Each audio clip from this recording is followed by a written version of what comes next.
그의 제자들과 베드로에게 이르기를 예수께서 너희보다 먼저 갈릴리로 가시라니 전에 너희에게 말씀하신 대로 너희가 거기서 배우리라 하라 하는지라. 아멘.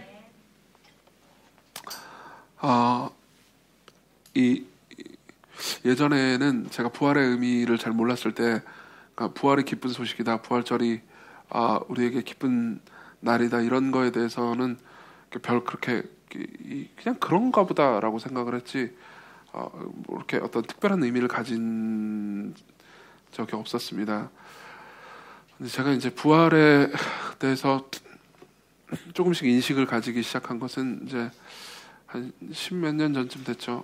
이제 좀 이따가 인용하겠지만 찰스 콜슨이라는 분의 저서를 읽고 나서 좀 이따 이야기해드릴 겁니다. 그분의 삶에서 부활이, 그리스도의 부활이 얼마나 큰 영향을 미쳤는지에 대해서 이제 이해하고 나서입니다. 그러고 나서 부활 교리를 좀 자세하게 공부를 했습니다. 저한테는 부활 교리가 굉장히 그러니까 역사적으로도 흥미로웠을 뿐만 아니라 제게 주는 위로가 굉장히 있기 때문입니다. 이제 성경이 말해주는 그리스도께서 부활하신 것의 유익은 뭐 말할 수 없을 정도로 많습니다. 근데 오늘은 우리가 읽은 이 본문을 통해서, 그러니까 본문이 말해주는 본문만 말해주는 건 아니지만 본문이 말해주는 두 가지 정도만 이야기를 하려고 합니다. 왜 부활이라는 사건이, 그리스도의 부활이라는 사건이 우리에게 기쁜 소식인가? 그리스도의 부활이라는 사건이 왜 우리에게 기쁜 소식인가를 두 가지만 말해드리겠습니다. 첫 번째로는요, 부활은 사실이기 때문에, 부활이 역사적 사실이기 때문에 우리에게 기쁜 소식이라는 걸 첫 번째로 말씀드릴 거고요. 두 번째로는 부활하신 그분이 은혜로우신 분이기 때문에 우리에게 기쁜 소식이다. 이렇게 두 가지를 말씀드리겠습니다. 이 두 가지이기 때문에 설교가 짧기를 바라지만 어떻게 될지 잘 모르겠습니다. 첫 번째로는 부활이라는 예수 그리스도의 부활이라는 사건이, 그러니까 정말 진실로 역사적 사건이기 때문에 우리에게 위로와 기쁨을 줄 수 있습니다.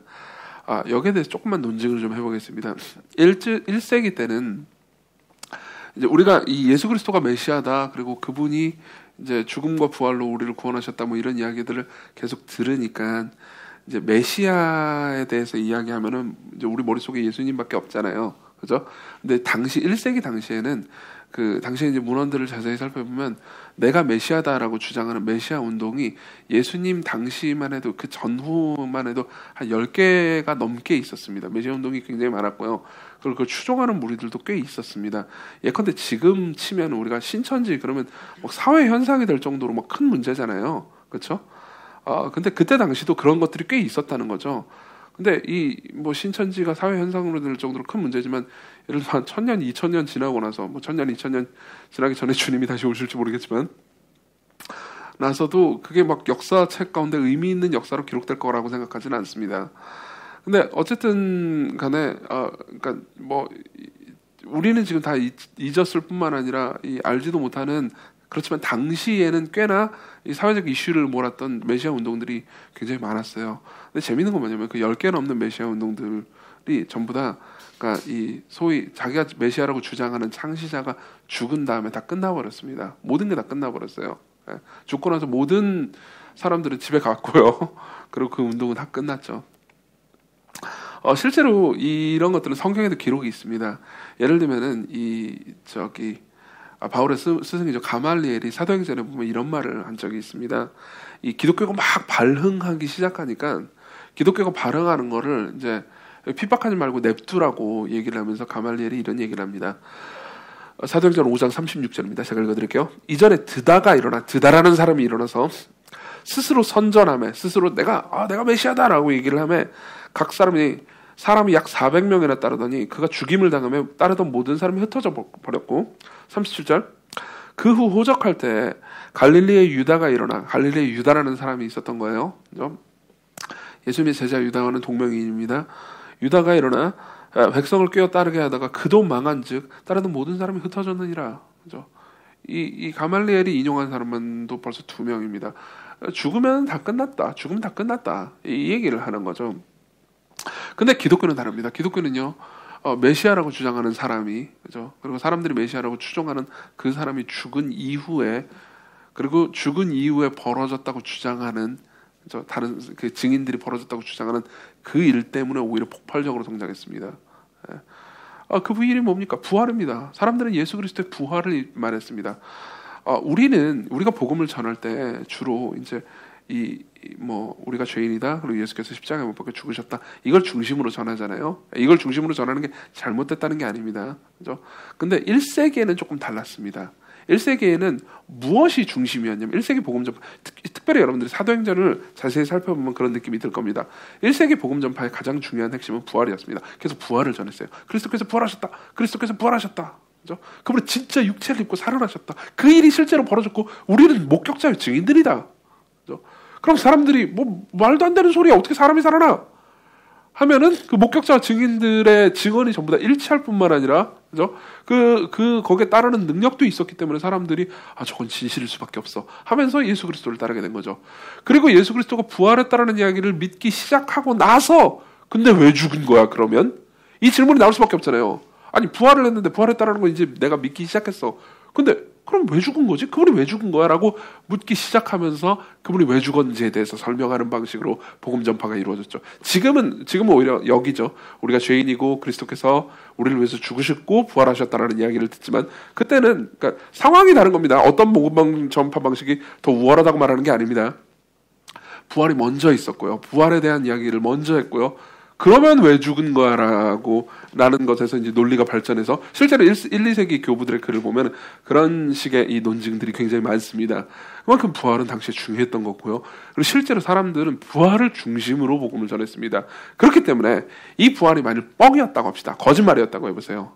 그러면 사람들은요, 거짓말이네, 그러면서 안 믿을 수 있었습니다. 근데요, 문제는 1세기의 기독교는 아주 폭발적으로 성장했다는 겁니다. 정말 폭발적으로 성장했다는 겁니다. 그럼 많은 사람들은 이렇게 얘기합니다. 이미 2000년이 지났기 때문에 사람들은요, 이 C.S. 루이스가 말한 연대기적 우월의식이라는 것이 있습니다. 연대기적 우월의식이라는 건 이런 거예요. 과거의 사람들은 무지하고 목매했다. 그때 당시 사람들은 멍청해가지고 신화적인 이야기를 너무 즐겨 믿었다. 근데 지금 우리는 과학 시대를 살고 있기 때문에 우리는 신화적인 이야기를 별로 믿지 않는다. 우리는 과학적으로 입증된 것만 믿는다. 이런 식으로 이제 이야기를 한다는 거죠. 그러니까 과거의 사람들은 그걸 믿기가 쉬웠다는 겁니다. 아닙니다. 그거는요, 2000년 전의 사람들보다 내가 훨씬 똑똑하다라는, 그러니까 입증되지도 않은 우월의식일 뿐입니다.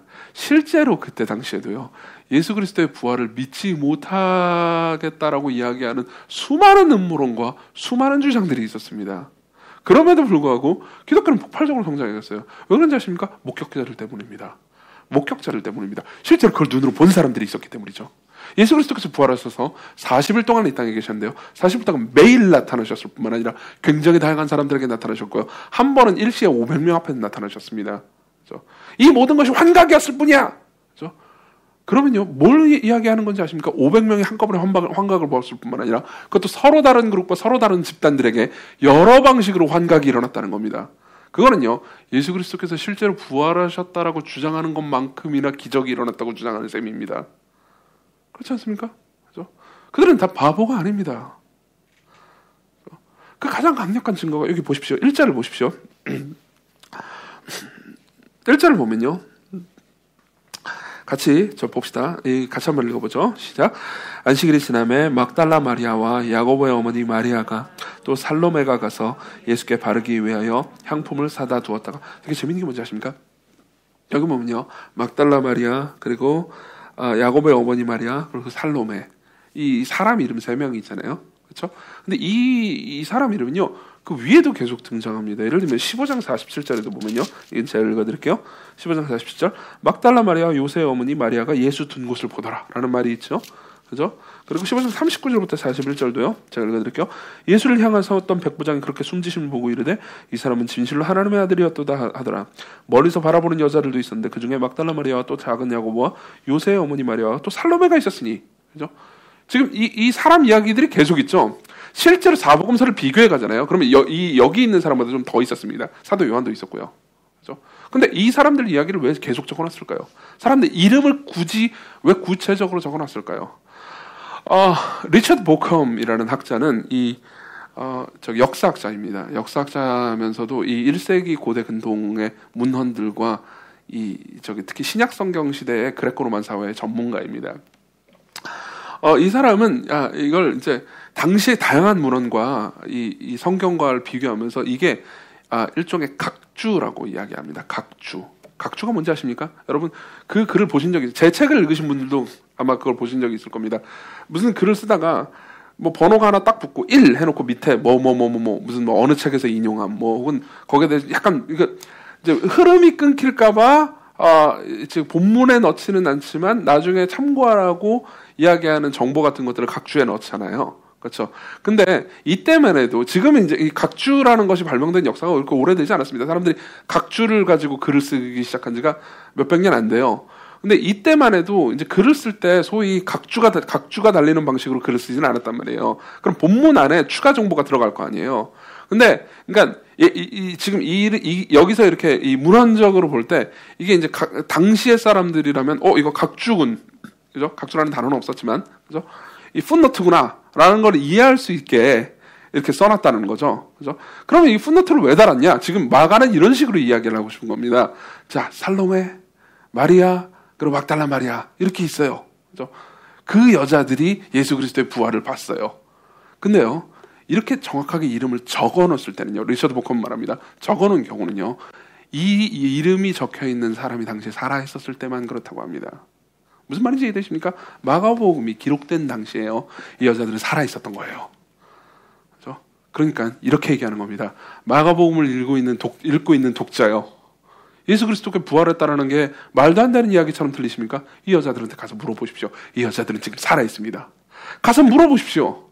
물어보면 이 여자들의 의견은 일치할 겁니다. 그죠? 눈으로 본 게 일치할 겁니다. 왜냐하면 똑같은 일이 그들 앞에서 벌어졌고, 그들은요, 그냥 진실을 봤기 때문입니다. 이렇게 얘기하고 있는 겁니다. 그죠? 신약성경 도처에요, 계속해서 이름이 등장합니다. 그죠? 예를 들면은, 고린도전서 15장은 그 사도 바울이, 그러니까 성경에 나온 부활의 기록 중에 가장 앞선 것이 이 예수께서 실제로 부활하시고 나서 15년 안쪽에서 기록된 고린도 전서거든요. 고린도 전서 15장에 보면요, 거기도 구체적인 이름이 있습니다. 야고보가 봤다, 나도 봤다, 누구도 봤다, 500여 명이 봤다. 그 중에서 굉장히 많은 사람들이 지금 살아있다. 가서 물어봐라. 그죠? 여러분들은 이런 식으로 생각할지 모릅니다. 거짓말일 수도 있죠. 입을 맞춘 거 아닙니까? 찰스 콜슨은요, 그렇게 생각했었습니다. 찰스 콜슨은 어떤 사람이냐면요, 아까 제가 얘기했죠. 여러분들이 이제 우리나라 사람들은 잘 모르겠지만은, 우리나라 역사 가운데서도 뭐 굉장히 여러 가지 정치적인 큰 사건들이 있었잖아요. 예를 들면 86년 민주화운동이라든가 80년의 광주 민주화 항쟁이라든가 여러 가지 사건들이 있지 않았습니까? 이제 굴곡이 있었죠. 그런 것처럼 미국의 그 정치 역사 중에서 가장 유명한 사건 중에 하나는 워터게이트 사건입니다. 아마 워터게이트 사건이라는 말을 들어보신 적은 있을 겁니다. 워터게이트 사건은 간단한 내용입니다. 그러니까 그때 당시에 대통령인 닉슨 대통령이 자기가 이 정권을 연장하기 위해서, 거기는 이제 중임이 가능하잖아요. 대통령 4년 하고 그 다음 4년을 선거해가지고 또 할 수 있단 말이에요. 그죠? 아마 트럼프 대통령도 올 연말에는 그 중임이 되는지에 대한 투표를 할 겁니다. 대선을 하겠죠. 근데 닉슨은 4년을 더 하고 싶어가지고 이제 이 공작을 꾸몄습니다. 공작을 꾸몄고요. 그리고 닉슨 밑에 있는 여러 이 보좌관들 있잖아요. 보좌관들이 공작을 꾸미기 위해서 민주당의 그 당원들이, 이제 민주당의 그 고위직들이, 참고로 닉슨은 공화당이었습니다. 민주당의 고위직들이 모여서 회의하는 것에 도청기를 심어놨습니다. 정확히 말하면 이제 워터게이트 호텔에서 이제 회의를 하고 있는데 거기에 도청기를 심어놓은 거죠. 그리고 그게 나중에 들킵니다. 들키고 나서 이제 그때 당시 백악관 백악관에서, 그죠? 찰스 콜스, 죄송해요. 닉슨 대통령의 재선을 돕기 위해서 노력했던 그 공작을 꾸몄던 12명 있잖아요. 이 12명 안에 찰스 콜슨도 있었습니다. 12명은 이제 줄줄이 구속되죠. 예, 그리고 찰스 콜슨도 이제 감옥에 가게 됩니다. 그리고 감옥에서 생각을 한 거예요. 감옥에서 이제 할 게 없으니까 성경을 읽었습니다. 그리고 감옥에서 회심하게 돼요. 왜 회심을 하게 됐냐면, 회심의 가장 결정적인 이유가 이거였습니다. 왜 감옥에 들어갔냐면요, 12명이 전부 다 입을 맞췄었어요, 원래. 그죠? 우리는 그딴 일을 한 적이 없다. 그 도청기를 우리는 뭐 설치한 적이 없다. 우리는 그런 것들, 닉슨 대통령 그런 걸 한 적이 없다. 했었어요. 그죠? 근데 문제는 뭐냐면요, 이제 FBI에서 수사가 들어갈 거 아닙니까? 그죠? 수사가 들어가면요, 전부 다 따로 수사를 합니다. 그러면 무슨 문제가 생기냐면 서로 입을 다 맞췄는데도 불구하고 고강도 수사가 들어가잖아요. 그럼 서로 사마티 아니하게 됩니다. 그죠? 그래가지고 결국 다 들통났습니다. 증거까지 나왔고요. 그죠? 무슨 말인지 이해되십니까? 그러고 찰스 콜슨이 이제 감옥에, 집이 아니고요. 감옥에서 생각을 한 거죠. 워터게이트는 세계에서 권력이 가장 강력한 12명이 휘말려든 사건입니다. 그들은 거짓말을 3주간 연속으로 유지할 수 없었습니다. 입을 맞춘 거짓말을요 3주 동안도 유지할 수가 없었다고요. 그런데 12사도가 거짓말을 40년 동안 계속했다고 하시는 겁니까? 그건 절대 불가능합니다. 여러분, FBI의 수사보다 훨씬 더 강력한 반대가요, 목숨을 위협하는 반대가요, 계속됐었다고요. 근데도 증인들은 일치된 증언을 말했습니다. 이거 진실이 아니라면요 설명할 수 없습니다. 게다가 지금 여기서 증인으로 이야기하고 있는 이 사람들의 성별도 중요합니다. 이 성별은 뭐죠? 다 여자입니다. 그죠? 제가 지금 남녀차별을 하려고 성별이 중요하다고 얘기하는 게 아닙니다. 그때 당시 남녀차별이 있었기 때문에 중요하다고 얘기하는 겁니다. 그때 당시 법정에서요, 여성은 증인이 될 수가 없었습니다. 여성이 증언을 하잖아요. 그죠? 그러면은 안 믿었어요, 사람들은. 그러니까 실제로 저 여자들이 봤다며 그러면서 안 믿는 사람들도 당시에 있었습니다.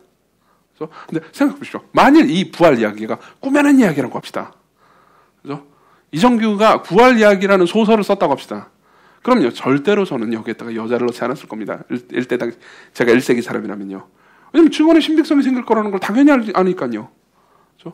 그럼 여기서 여자가 있다는 건 뭘 의미합니까? 그냥 사실이라는 겁니다. 그냥 사실이라는 겁니다. 니콜라스 토마스 라이트라는 학자가 있는데 이 사람은요, 아마도 이 문제, 그러니까 과연 예수 그리스도의 부활이 역사적으로 사실이었는가라는 문제에 대해서 가장 방대하고 깊이 있는 책을 썼을 겁니다.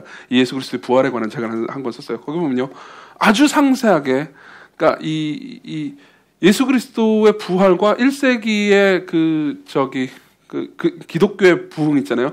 그 폭발적으로 증가한 거에 대해서 굉장히 다양한 가설들을 이야기를 합니다. 그리고 그게 역사학자의 눈으로 볼 때요, 예수 그리스도가 실제로 부활했다라는 것 말고요, 다른 어떤 가설들도 얼마나 말이 안 되는지에 대해서 상당히 문헌을 치밀하게 살펴보면서 조사하면서 이야기를 합니다. 근데 사실 뭐 그렇게까지 공부할 필요도 없습니다. 저는 그걸 굉장히 즐겁게 읽었고요. 읽으면서 여러 번 이제 여러 가지 통찰을 얻었는데, 그걸 다 읽고 나서 무슨 생각을 했는지 아십니까? 이거 근데 이게 옛날 이야기도 아니야. 옛날 이야기까지 갈 것도 없이 그냥 현재로 사건을 해도 예수 그리스도가 부활했다 말고는 다른 어떤 것도 설명이 안 되는구나, 이런 생각이 들었습니다. 물론 저는 더 많은 증거를 이야기할 수 있습니다. 지금은 설교 시간이기 때문에 더 많은 이야기를 할 수는 없습니다. 제가 기독교 변증에 대해서 이야기할 때 많은 이야기를 했으니까 나중에 참고해 보십시오. 그리고 또 그런 시간을 나중에 가지겠습니다. 근데 중요한 건 이겁니다. 그리스도의 부활이요, 단순히 신화가 아니라는 것이죠.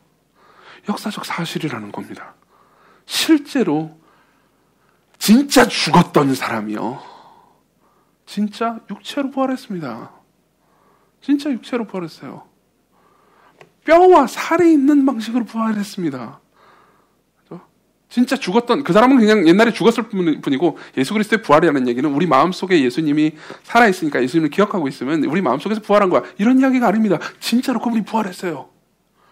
진짜로 뼈와 살이 있는 몸으로 부활했다고요. 그것도 지금 우리가 가지고 있는 육체, 연약한 육체보다 훨씬 더 강력하고 위대하고 아름다운 육체로요. 근데 이게 왜 위로인지 아십니까? 성경은요, 이 그리스도의 부활 사건을 뭐라고 말하냐면요, 부활의 첫 열매라고 말합니다. 첫 번째 열매요. 부활의 첫 열매라는 게 무슨 뜻인지 아십니까? 실제로 고린도전서에 보면 부활의 첫 열매라는 이야기를 2번이나 합니다. 근데 첫 열매라는 사건은, 표현은 이런 이야기입니다. 간단하게 얘기하면, 어떤 수확이 있잖아요. 그죠? 농사를 지으면 수확을 할 거 아닙니까? 그때 첫 열매는 첫 번째 열매고 그 이후에 똑같은 열매가 줄줄이 나올 거라는 이야기입니다. 예수 그리스도께서 부활의 첫 열매라는 건요, 그 이후에 그리스도 안에 있는 사람들이 똑같은 열매를 맺을 거라는 겁니다. 무슨 말입니까? 우리 모두가 부활할 거라는 거죠. 그죠? 우리 모두가 지금의 연약한 육체가 아니고요, 그죠? 강하고 아름답고 완전한 육체를 가지게 될 겁니다. 모두가요. 저는 아직 젊은 목사지만, 그러니까 서서히, 젊은 목사 이런 얘기를 하는 게 좀 굉장히 부끄럽긴 합니다만, 저도 나이를 먹겠죠. 그리고 이 창피한 얘기지만 서서히 육체의 기능이 소실돼 가는 걸 느껴가고 있습니다. 예. 이 뭐 이제 어떻게 들리실지 모르겠는데 저는 예전에는 그러니까 이 스태미나가 너무 넘쳐서 밤에 잠을 자다 깨기도 하고 그런 사람이었어요. 그러니까 정말 스태미나가 넘치는 사람이었습니다. 예컨대 그러니까 뭐 그런 일이 극히 드물긴 했지만은 이제 시험 공부를 하다 밤을 새도 뭐 그 다음날 별로 그렇게 큰 무리가 없었습니다. 물론 이제 시험 공부하다가 밤을 새는 경우에는 극히 드문 일이었고요. 이제 놀면서 밤을 새는 일들이 이제 다반사였죠. 지금 놀면서도 밤을 못 셉니다. 밤 진짜 못 새겠어요. 이제는 불가능해졌습니다. 저는 이제 청년들이 물론 이제 주책이죠. 청년들이 이제 자기들끼리 MT를 가잖아요. 그럼 따라가고 싶어요. 정말이에요. 뭐 제가 알기로는 3월달, 2월달 이때 뭐 저기 몇몇 그룹들이 MT를 기획해가지고 간 걸로 알고 있습니다. 저 진짜 따라가고 싶었습니다. 근데 이제 알게 된 거죠. 더 이상 내가 버틸 수 있는 존재가 아니구나. 점점 육체적 기능을 잃어가고 있어요. 이제 앞으로요, 제 몸의 장기들이요, 가면 갈수록 제 뜻에 협조하지 않을 겁니다.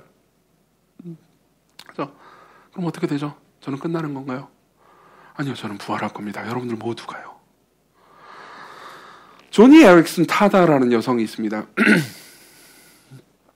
이 성이 타다예요. 예. 조니 에릭슨 타다.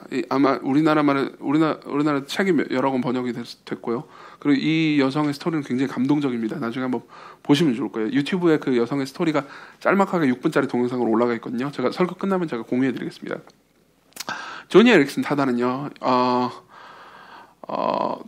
17살에 수영하면서 놀다가 다이빙을 하다가 큰 사고를 당했습니다. 그리고 나서 이제 목 아래로 몸이 완전히 마비가 되는 이 중상을 입었죠. 그리고 계속 지금까지 살고 있어요. 그 이후에도 굉장히 고통스러운 일을 많이 당했습니다. 그 이후에도 나중에 암에 걸렸고요. 암에 걸려서 치료를 했다가는 그다음에 재발까지 하기도 했죠.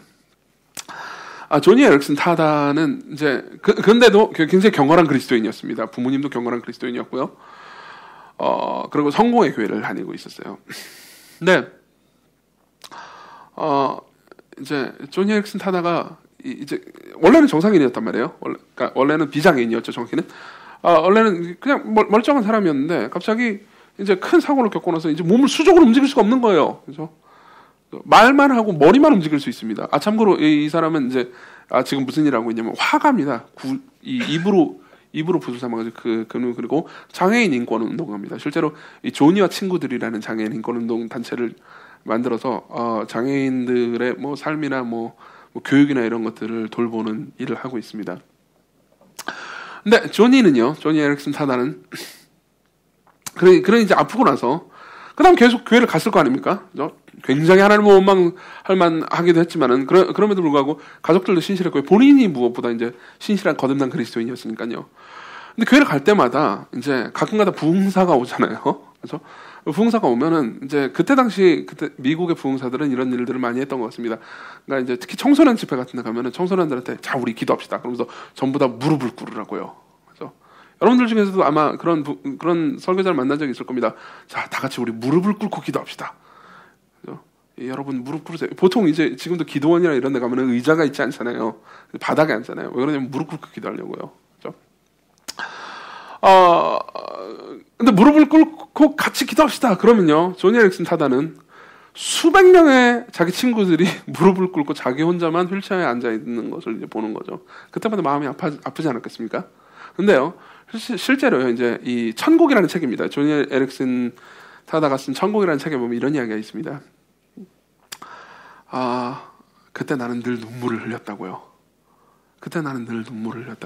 왜 눈물을 흘렸냐면요, 슬퍼서 나는 무릎을 꿇을 수 없어서 슬퍼서가 아니고요, 오히려 영광스러워서 무릎을 꿇었다고 합니다. 왠지 아십니까? 나는 부활할 거야. 내가 죽으면 부활할 거야. 내가 부활하고 나서 제일 먼저 하고 싶은 건 무릎을 꿇는 거야. 나는 그리스도 앞에 가지고 무릎을 꿇어야지. 읽어드릴게요. 거기 앉아있는데, 그 수련회에 앉아있는데, 천국에서 내가 자유롭게 뛰고 춤추고 발로 차고 에어로빅을 하게 되리라는 사실이 기억났다. 어린 양의 혼인잔치에 초대받기 전에 내 부활한 다리로 가장 먼저 감사의 무릎을 꿇을 생각이다. 생각만 해도 영광스럽다. 예수님의 발치에 조용히 무릎을 꿇을 것이다.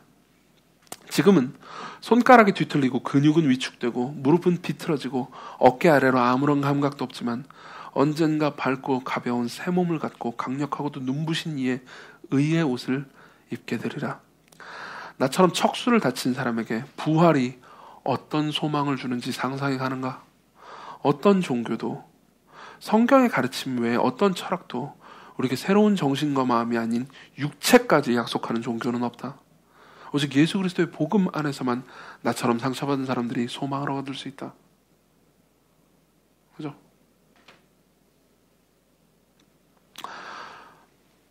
이 설교를 들으시는 분들 중에서요, 예수 그리스도의 부활을 아직은 나는 못 믿겠어.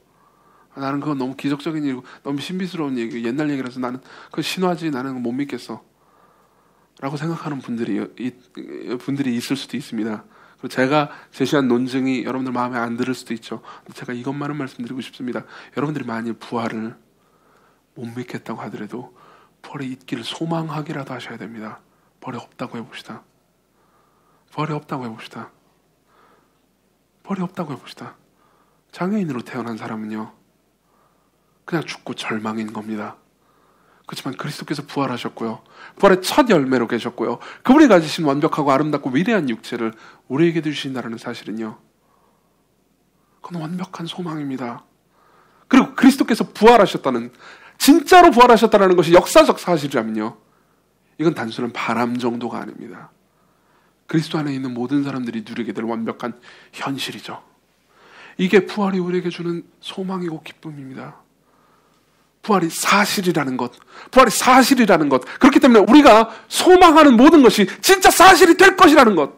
부활이 사실이 아니라면요, 그건 그냥 소망일 뿐입니다. 바람일 뿐이에요. 끝입니다. 근데 부활이 사실이잖아요. 그럼 그 소망은요, 반드시 성취됩니다.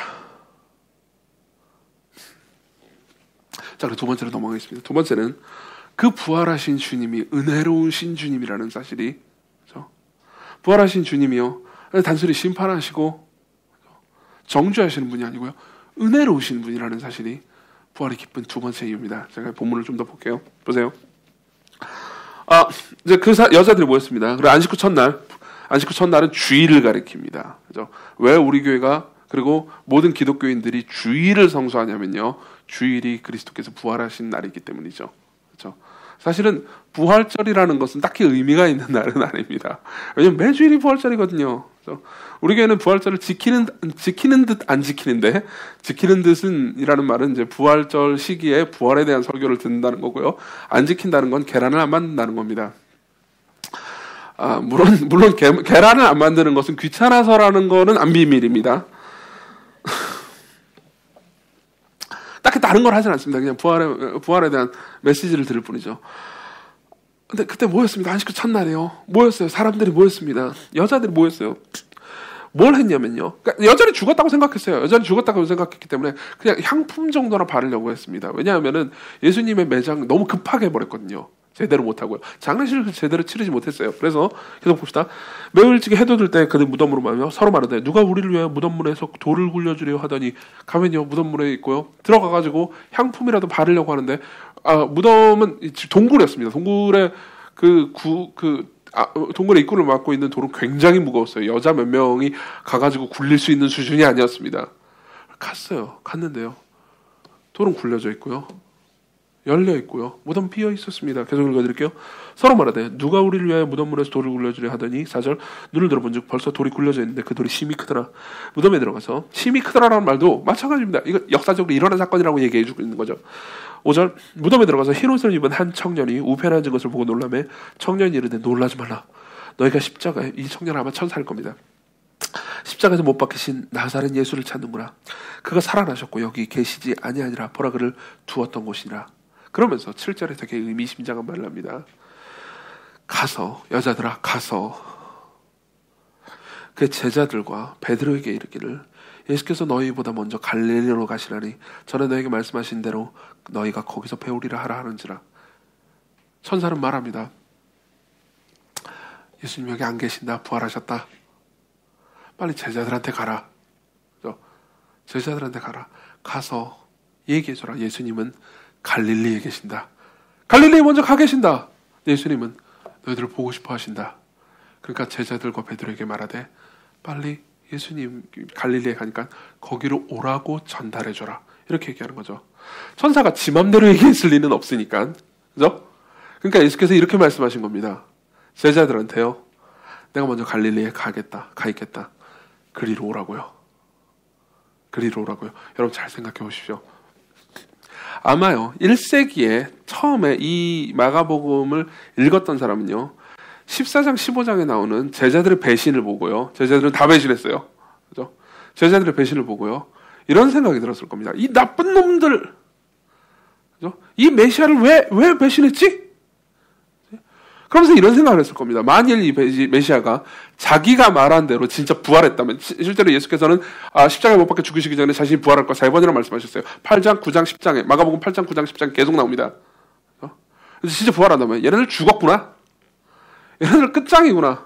그죠? 정상적인 사람이라면, 대부분의 사람이라면 이렇게 생각했을 겁니다. 그죠? 예수님께서 정말 부활했다면 내가 부활했다 이놈들아. 너희들이 이제 죽었다. 잠시 기다려라. 너희들은 끝났다. 지옥의 땔감들아. 이렇게 얘기하거나 아니면 최소한요. 너 부활했다. 석고대주해라.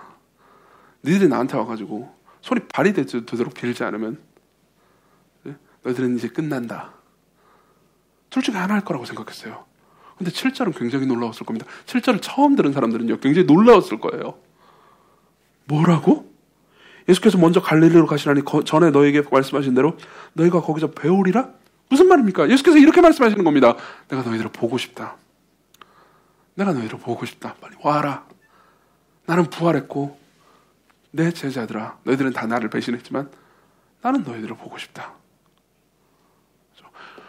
이건 뭘 얘기해 주죠? 부활하신 분이요 은혜로운 분이라는 걸 말해줍니다. 근데 그 가장 강력한 증거가 뭔지 아십니까? 7절을 다시 자세히 봅시다. 옛날에 한번 이런 설교를 한 적이 있습니다.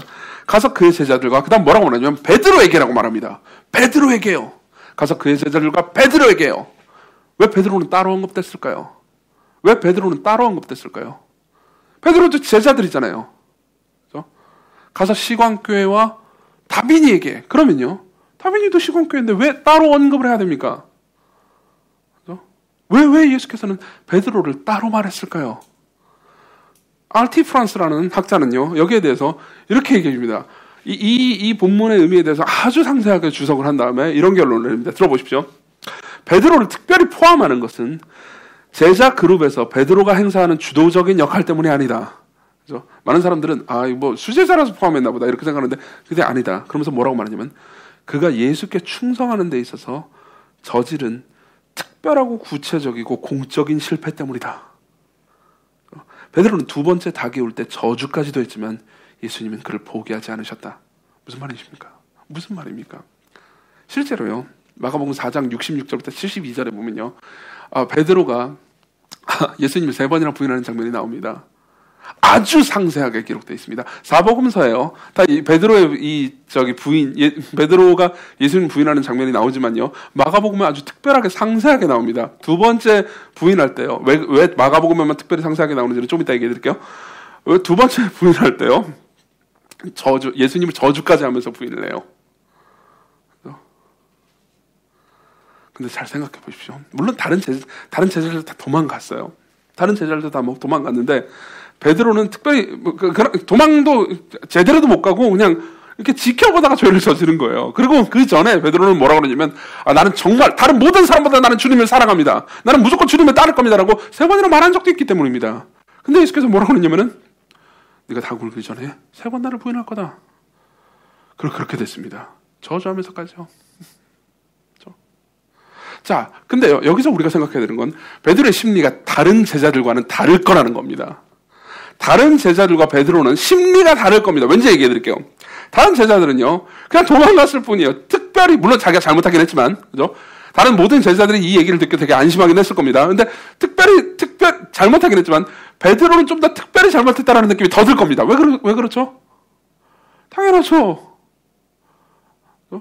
예수님 3번이나 부인했으니까, 저주하면서까지 부인했으니까요. 실제로 요한복음 보면요. 이 예수님이 이제 재판을 받으시는데 베드로가 예수님을 부인했을 때요. 베드로가 예수님의 눈이 마주쳤다는 장면 이야기가 나옵니다. 그래서 다 알고 있었던 거죠. 얼마나 슬펐겠습니까? 그래서 그러면요 이런 문제가 생깁니다. 만일 예를 들어보죠. 제 다빈이 얘기를 들었으니까 계속 다빈이 얘기를 하겠습니다. 다빈이가 저한테 무슨 잘못을 했다고 합시다. 뭐 어떤 잘못을 했냐면 저를 막 욕했어요. 사람들이랑 모여있는데 저를 욕했습니다. 목사님은 뭐 할까요?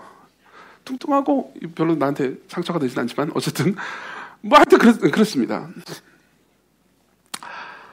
그래서 제가 들어버렸어요 그걸. 막 그 얘기를 신나게 하고 있는데 제가 갑자기 문 열고 딱 들어왔습니다. 그럼 이제 어떻게 되죠? 어색해지겠어? 그리고 시간이 흘러요. 대충 넘어갔습니다. 시간이 흘러요. 시간이 흐르고 나서 제가 이렇게 말하는 겁니다. 청년일부 모여라 삼겹살 먹자. 그죠? 그러면요. 이 말 안에 다른 많은 사람들은 아무 생각 없어요. 오 삼겹살 그러는데 다빈이만 고민을 하게 됩니다. 이 청년일부 안에 내가 들어있나 안 들어있나? 그죠? 제가 이렇게 말했다고 하죠. 청년일부 모여라 삼겹살 먹자라는 말을 이렇게 해요. 청년일부 모여라. 특히 다빈이 네가 불러와. 네가 데리고 와. 삼겹살 먹자.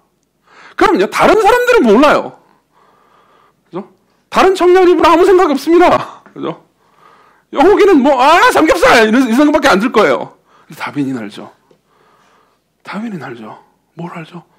나를 용납했다는 걸요. 삼겹살 먹자라는 말 안에는요. 그러니까 맛있는 걸 먹자라는 말 정도가 아닙니다. 나를 용납했다라는 말이 있습니다. 내가 너를 특별히 보기를 원한다. 네가 절대로 빠지지 않기를 원한다. 그죠? 이걸 알아들은 사람은 누구밖에 없습니까? 다빈이밖에 없을 겁니다. 마찬가지예요. 실제로요. 이 본문은요. 그죠? 사복음서 전체, 세 개의 복음서 전체, 공간복음서 전체에 다 기록되어 있습니다. 근데 베드로에게라는 말이 기록된 건 마가복음밖에 없습니다. 마태와 누가에는요, 이 말씀이 기록되어 있지만 베드로에게라는 말은 빠져 있어요. 그냥 제자들에게만 돼 있죠. 왠지 아십니까? 다른 사람들은요, 그죠? 실제로 예수께서 말씀하신 것은 이 제자들과 베드로에게지만 다른 제자들은 베드로에게라는 말은 까먹었을 거예요. 근데 베드로는 까먹을 수가 없죠. 베드로는 까먹을 수가 없죠. 여자들이 이렇게 얘기합니다. 천사가 이렇게 말했어요. 가서 제자들과 베드로에게. 그죠? 다른 제자들은 빨리 가자 갈릴리 이렇게 말했겠지만 베드로는 잊을 수가 없습니다. 나를 정말 특별히 언급했다고? 나를 찍었다고? 그죠? 베드로는 잊을 수가 없습니다. 여러분 이 복음서는요 마가복음서입니다. 이게 뭘 의미하는지 아십니까? 마가는 베드로의 제자였어요. 마가는 베드로의 제자였습니다. 마가복음서는요 마가복음에 나오는 모든 이야기들 있잖아요. 모든 이야기는요 베드로가 겪은 이야기를 베드로 중심적인 서술을 마가가 듣고 그렇게 기록한 겁니다. 그래서 어떤 사람은 마가복음을요 베드로복음서라고 말하기도 합니다. 이해되십니까? 베드로는 잊을 수가 없습니다. 그가 나를 용서했다. 그가 나를 콕 찍어서 말했다. 이게 무슨 말인지 아십니까?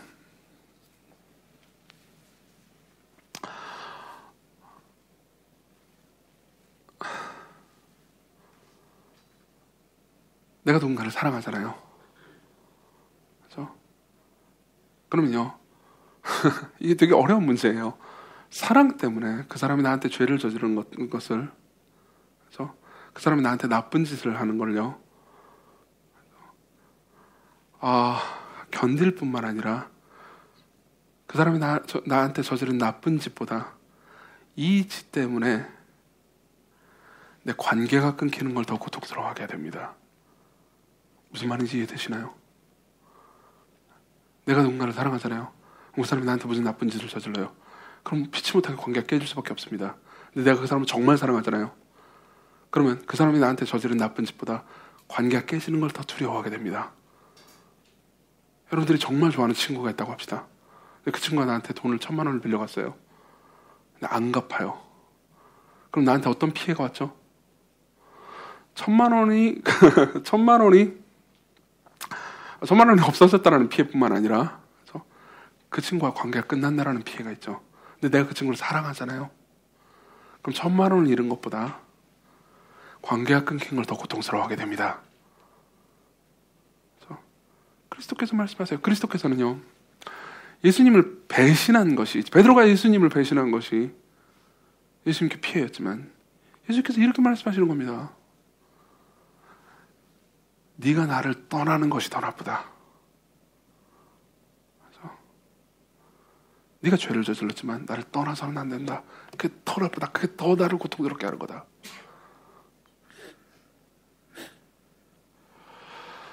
그러면요, 우리는 이런 생각을 할 수 있습니다. 물론 여기서 이 질문을 떠올린 사람은 없겠지만 성경을 정교하게 읽은 사람이라면요, 마태, 마가, 누가 이 사복음서 전체를 정교하게 읽은 사람이라면요, 약간 여기서 이상하다는 생각을 하실 수도 있습니다. 왜 그러냐면 예수께서 이런 말씀을 하신 적이 있기 때문이죠. 여러분들이 이 질문을 떠올리진 않았겠지만 이 말씀을 들으면 어떤 질문이 떠오를 겁니다. 제가 읽어드릴게요. 예수께서 말씀하십니다. 예수님이 말씀하십니다. 내가 또한 너희에게 말하노니, 제자들에게 말씀하시는 거예요. 누구든지 사람 앞에서 나를 시인하면 인자도, 예수님도 하나님의 사자들 앞에서 그를 시인할 것이고, 사람 앞에서 나를 부인하는 자는 하나님의 사자들 앞에서 부인을 당하리라. 그죠? 여러분들이 이런 생각이 들 수 있습니다. 아니, 지금 예수님께서 그런 말씀하신 적 있잖아요. 그죠? 사람들 앞에서 예수님을 부인하면 예수님 부인하신다면서요. 사람들 앞에서 예수님을 시인하면 예수님이 얘는 착하다 그러면서 시인해 주신다면서요. 근데 베드로는 예수님을 부인했잖아요. 근데 왜 그렇죠? 왜 용서해 주죠? 왜 사랑해 주죠? 저는요, 저한테는 이 말씀이 되게 특별합니다. 특별한 기억을 가지고 있습니다. 저는 아까 말한 그 사람들 앞에서 나를 부인하면 내가 그를 부인할 것이고 시인하면 시인할 것이다. 이 말씀은요, 저한테 예전에 아주 특별한 공포로 다가온 말씀입니다. 왜 그런지 얘기해 드릴게요. 저는 중학교 때부터 교회를 다녔습니다. 그때 신앙이 제대로 있었던 건 아니었어요. 근데 제 기억에는 막연한 종교심과 공포감 때문에 교회를 다녔던 것 같습니다. 근데 그때 다녔던 교회 목사님은 항상 설이랑 추석 때 있잖아요. 그때마다 설과 추석 직전에 설교를, 무슨 설교를 하냐면, 여러분 절대 우상 숭배하면 안 됩니다. 절대 절하면 안 됩니다. 그렇죠? 하나님께서 여러분들 부인하실 겁니다. 이런 말씀을 하셨어요. 그래서 저 진짜 무서웠습니다. 근데 한 번은요, 그래서 저를 안 하려고 했죠. 저희 집에서는 제가 처음으로 예수님을 믿었습니다. 당연히 이제 부모님은 이제 믿음이 없으셨죠. 지금 저희 어머님하고 이모님은 지금 저희 교회 다니시지만, 그리고 지금 이 설교도 듣고 계시겠죠. 저희 부모님은 굉장히 저한테 인격적으로 대해주신 분이었습니다. 그러니까 저는 감사하게도 굉장히, 그러니까 사랑을 많이 받으면서 컸죠. 한 번도 이렇게 비인격적으로 무시당하면서 큰 적이 없습니다. 근데요, 아버지가 저한테 처음으로 불같이 분노했을 때가요, 그때였어요. 아버지, 나는 제사를 지내지 않겠습니다. 저 기독교인이기 때문에. 사실 그때 생각하면 뭐 정상적인 신앙이 그렇게 깊이 있었던 것도 아니었는데도 그냥 뭔가 되게 무서웠어요. 그렇죠? 그리고 굉장히 화를 내셨죠. 그래서 어떻게 했냐면요, 절을 했어요. 무서워서요. 그날 밤에 울었던 기억이 납니다. 왜 울었는지 아세요? 이제 하나님 나를 부인할 거야. 하나님 나를 부인할 거야.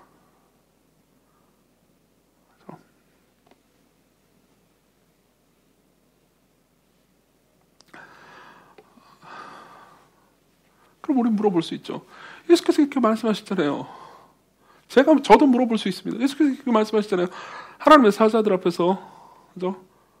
예수님을 우리가 시인하면, 예수님을 인정하면, 핍박이 오더라도 예수님을 인정하면 하나님의 사자들 앞에서 예수님께서 나를 인정해 주실 거고, 예수님 부인하면요, 나를 부인하실 거라고요. 예수께서 말씀하셨잖아요. 근데 왜 베드로는? 그리고 그때 범죄했던 이정규는 하나님께 받아들여 줄 수 있는 거죠? 왜요?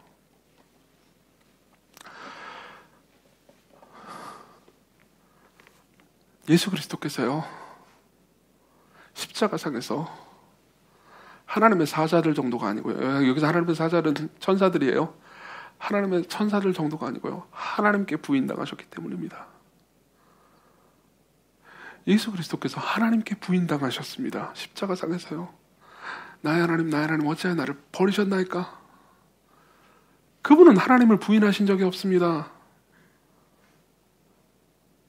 그분은 우상숭배를 하신 적이 없습니다. 그분은 하나님을 거절하신 적이 없습니다. 근데 그분은 하나님께 거절당하셨습니다. 그분은 하나님께 부인당하셨습니다. 온 세상이 그분을 버렸을 뿐만 아니라 성부 하나님마저도 예수 그리스도를 버리셨죠. 왜요? 예수 그리스도를 부인한 우리를요 받으시기 위해서요. 예수 그리스도를 부인한 베드로를 받으시기 위해서요. 예수 그리스도를 부인한 이정규를 받으시기 위해서요.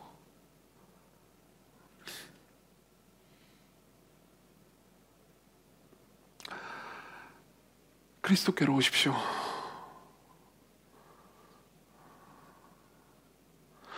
그분이 여러분들을 사랑하십니다.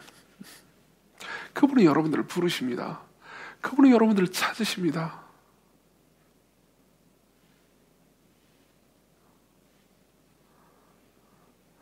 여러분들이 그분을 부인한 적이 있다면 여러분들은 베드로와 똑같습니다.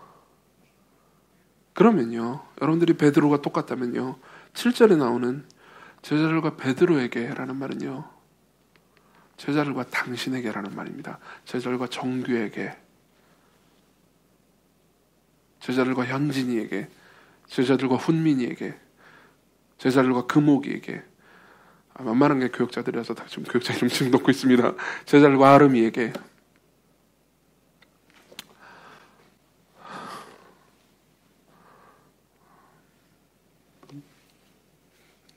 이야기 하나만 해드리고 마칠게요. 한번 옛날에 얘기한 적이 있습니다. 유병재 씨 아시죠? 유병재 씨가 쓴, 유병재 굉장히 스마트한 개그맨이죠. 그분이 쓴 책 중에서 블랙 코미디라는 책이 있습니다. 제가 되게 재밌게 봤어요. 근데 거기 보면요, 블랙 코미디라는 책에 보면요, 되게 재미있는 이야기가 있습니다. 읽어드릴게요. 실현당한 여인이 있어요. 길에서 울고 있었다. 한 철학자가 이유를 알고 위로하는 대신 그 여인에게 웃으면서 말을 했습니다. 너는 너를 사랑하지 않는 사람을 잃은 것뿐이다. 맞죠? 실현당했으니까 너는 너를 사랑하지 않는 사람을 잃은 것뿐이다. 하지만 그는 자신을 사랑해주는 사람을 잃은 것이다. 맞죠? 그럼 너는 왜 괴로워하는가? 너는 너를 사랑하지 않은 사람을 잃었고 그 놈은 자기를 사랑해주는 사람을 잃은 거 아니냐? 너는 왜 괴로워하는가? 지금 가장 괴로운 사람은 누구겠는가? 라고 묻습니다. 그 철학자의 말을 알아들은 여인이 위로를 받고 울음을 그치고 미소를 지으니까 철학자가 이렇게 말해요. 누가 괴롭겠는가? 그래도 너야. 그래도 너야. 맞죠? 그래도 너예요. 왠지 아십니까? 그래도 너예요. 왜냐하면요, 사랑하는 사람이 더 괴로운 법입니다. 여기는 어떤 논리적 설명이 필요 없습니다. 우리는 다 이걸 알고 있어요. 맞죠? 여러분, 하나님이 우리를 부르시지 우리가 먼저 하나님을 부른 적이 없습니다. 하나님 먼저 우리를 찾으셨지 우리가 먼저 하나님을 찾은 적이 없습니다. 하나님이 먼저 우리에게 말씀하셨지 우리가 먼저 그분께 아뢰한 적이 없습니다. 왜요? 그분이 사랑을 시작하셨으니까요. 우리가 먼저 그분을 사랑한 게 아니고 그분이 먼저 우리를 사랑하셨으니까요. 그렇죠? 이게 베드로에게 라는 말의 의미입니다. 부활하신 주님은요,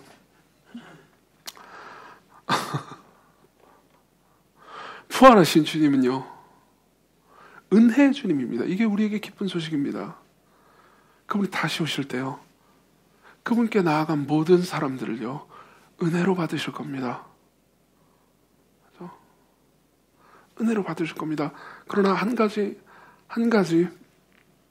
경고만 붙여드리죠. 여러분들이 그분의 음성을, 그분의 부르심을, 그분의 찾으심을 계속해서 거절한다면 여러분들도 거절당할 겁니다. 아니, 사실 여러분들이 거절한 겁니다. 옛날에 지옥에 대해 설교할 때 기억나시나요? 지옥에 있는 사람들은 천국으로 올라가고 싶어 하지 않습니다.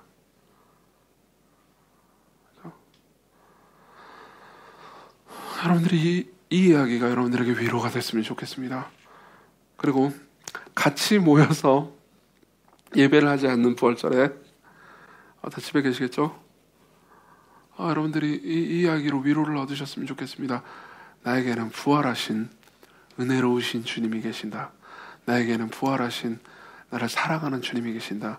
나에게는 부활하신 나를 먼저 찾으신 주님이 계신다. 나에게는 부활하신 나를 먼저 사랑하신 주님이 계신다. 그리스도께로 오십시오. 기도합시다.